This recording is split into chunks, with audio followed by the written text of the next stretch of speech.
جو مایوس کن حالات ہیں جن سے ہم دو چار ہیں، ان میں ہمارا حال یہ ہے کہ سمجھنے دے مجھے اے نا امیدی کیا قیامت ہے کہ دامان خیال یار چھوٹا جائے ہے مجھ سے، امید کا دامن ہاتھ سے چھوٹ جاتا، کیسے حالات سیدھے ہو جائیں گے، کیسے خلافت آ جائے گی۔ جیسے قرآن مجید میں تذکرہ ہے، جب پہلی مرتبہ یروشلم کو برباد کیا ہے نبوکدنضر نے، حضرت عزیر جب آئے ہیں وہاں دیکھا شہر کو کوئی متنفس نہیں، کوئی دو اینٹیں سلامت نہیں، ان کی زبان سے الفاظ نکل گئے انا یحیی ھذہ اللہ بعد موتھا، یہ بستی جو ایسے ویران ہو گئی اللہ اسے کیسے دوبارہ زندہ کرے گا۔ سورہ بقرہ میں واقعہ مذکور ہے، میں صرف حوالہ دے رہا ہوں۔ آج وہی حال ہمیں نظر آ رہا ہے، دنیا میں خلافت کیسے آ جائے گی؟ یہاں تو ڈنکا بج رہا ہے امریکہ کا، یہاں تو طاقت وہ ہے، اسرائیل کا خنجر جو ہے عالم عرب میں گھپا ہوا ہے، اور غیر عرب مسلم ورلڈ میں بھارت کا خنجر، اور دونوں خنجر کا نشان ہے۔ کبھی نقشہ دیکھا ہو، اسرائیل تو واقعتاً خنجر کے مانند تھا، جب تک یہ ویسٹ بینک شامل نہیں ہوا تھا اس کی شکل بالکل خنجر کی، اوپر دستہ اور نیچے وہ پھل، عالم عرب کے سینے میں پیوست۔ یہی بھارت کا حال ہے، آپ نقشہ دیکھیے، کشمیر خنجر کے دستے کے مانند ہے اور نیچے وہ تکون جا رہی ہے، اور اسی نے جدا کیا ہے عالم اسلام کا ایک حصہ جو مغربی پاکستان کے ساتھ ہو گیا، اور وہ جو بنگال مشرقی پاکستان سے ہوتے ہوئے انڈونیشیا ملائیشیا علیحدہ ہو گئے۔ اس پورے کو ذہن میں رکھیے تو یہاں بھی وہ خنجر اسی طرح پیوست ہے۔ حالات اتنے مایوس کن، ہماری کوئی حیثیت نہیں، ہمارے حکمرانوں کے دنیا میں مذاق اڑتے ہیں، ہمارے مسائل ان کے زیر تسلط ہیں، ان کے قبضے میں ہے، ہماری پالیسیاں وہ بناتے ہیں، ہمارے لیے بجٹ انسٹرکشنز وہاں سے آتی ہیں، ٹیکسیشن پالیسیز ان کے احکام کے مطابق بنتی ہیں، پھر کہاں سے ہو جائے گا انا یحیی ھذہ اللہ بعد موتھا، کیسے زندہ کرے گا؟ میں اس کے لیے آپ کو یہ حدیث سے سنانا چاہتا ہوں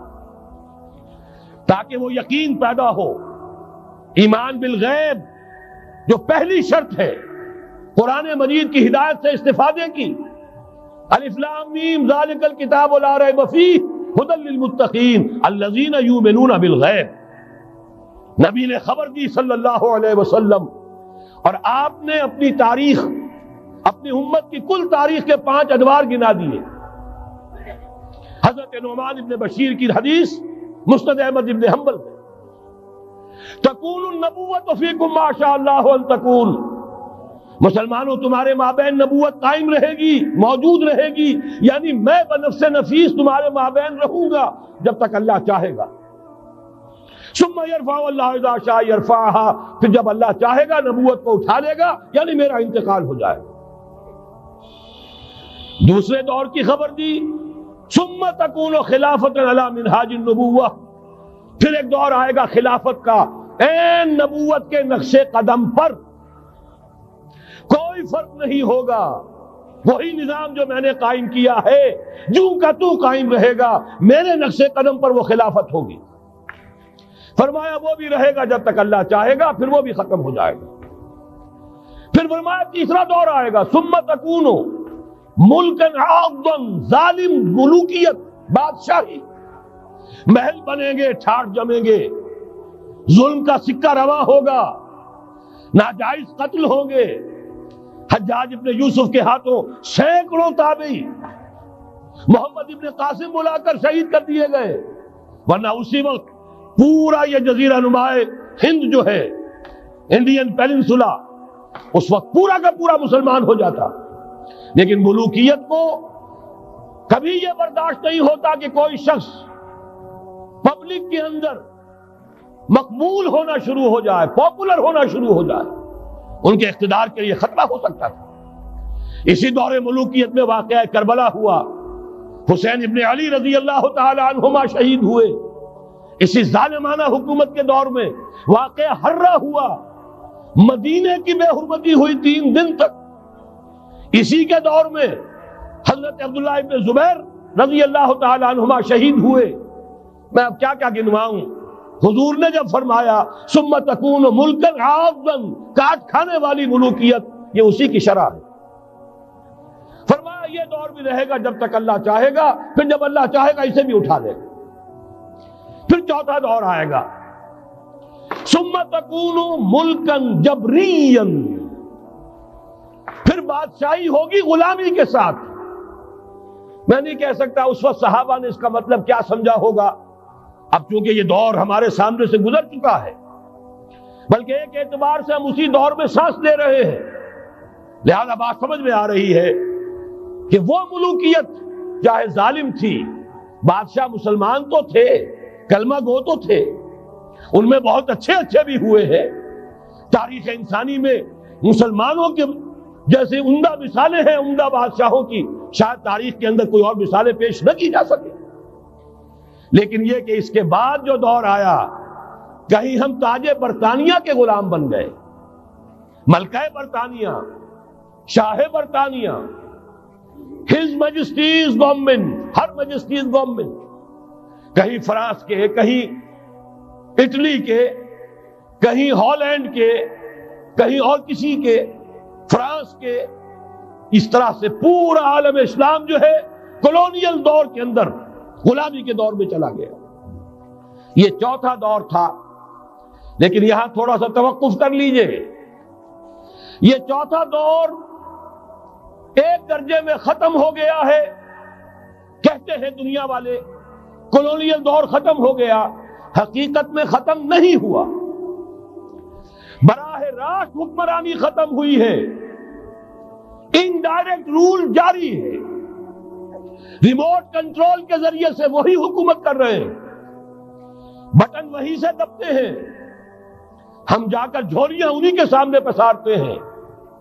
انہی سے کبھی سرمایہ کاری کی بھیک مانگتے ہیں، کبھی قرضوں کی بھیک مانگتے ہیں، ان کے چشم ابرو کے اشاروں کے منتظر رہتے ہیں، ہماری جنگ اور صلح ان کے تابع ہے، ہمارے تمام وسائل ان کے تسلط میں ہیں۔ وہ دور ابھی ختم نہیں ہوا، فرق صرف یہ ہے پہلے براہ راست حاکم تھے، آج بالواسطہ حاکم ہیں۔ لیکن حضور نے فرمایا صلی اللہ علیہ وسلم یہ دور بھی ختم ہو کر رہے گا۔ یوں سمجھیے جیسے کراچی میں لانڈی کورنگی میں کئی نمبر آتے ہیں بسوں میں، Karachi Landhi number 1، Landhi number 2، Landhi number 3، پھر کہیں 3.5 بھی ہوتا ہے۔ آج ہم بیچ میں کھڑے ہیں اس چوتھے دور کے، کہ حضور کے قول کے مطابق ملکن جبرین، یا دور ابھی جاری ہے، نصف ختم ہو گیا ہے، نصف ابھی باقی۔ لیکن ایک بات تو بڑی تلخ ہے، ابھی بقیہ نصف میں بڑی قیامتیں گزرنے والی ہیں، اسی بقیہ نصف میں وہ معرکہ پیش آنے والا ہے، اسی میں وہ ملاحم ہوں گے، اسی میں وہ الملحمۃ العظمی ہوگی، اسی میں دجال اکبر کا ظہور ہوگا، اس میں ہمارے اوپر تکالیف اور مصائب ابھی اور اس کے سائے گہرے ہوں گے، اور کچھ روز سزاؤں سے لہو برسے گا، اور غمناک یہ تاریک اندھیرے ہوں گے، لیکن اس کے بعد فرمان نبوت پوری شان کے ساتھ ظاہر ہوگا۔ ثم تکون خلافۃ علی منہاج النبوہ، پھر دور آئے گا خلافت علی منہاج النبوہ کا، دوبارہ وہی دور، بین ہی وہ نظام جو محمد رسول اللہ نے قائم فرمایا صلی اللہ علیہ وسلم، دنیا میں دوبارہ قائم ہو کر رہے گا۔ میرے کئی دوستوں نے کہا ہو کر رہے گا، میں یقین کے ساتھ کہتا ہوں ہو کر رہے گا، صرف یہ کہ ہم یہ نہیں کہہ سکتے ابھی اس میں کتنی دیر ہے۔ جیسے قرآن مجید میں کئی جگہ حضور سے کہلوایا گیا، نبی کہہ دیجئے ان ادری اقریب ام بعید ما توعدون، لوگوں جو وعدہ تم سے کیا جا رہا ہے یہ تو میں نہیں کہہ سکتا وہ جلدی پورا ہوگا یا دیر میں، ہوگا ضرور پورا۔ ان اللہ لا یخلف المیعاد، اللہ تعالیٰ اپنے وعدے کی خلاف ورزی نہیں کرتا۔ تو محمد الرسول اللہ صلی اللہ علیہ وسلم کی دی ہوئی نوید، دوبارہ خلافت علی منہاج النبوہ کا نظام قائم ہوگا۔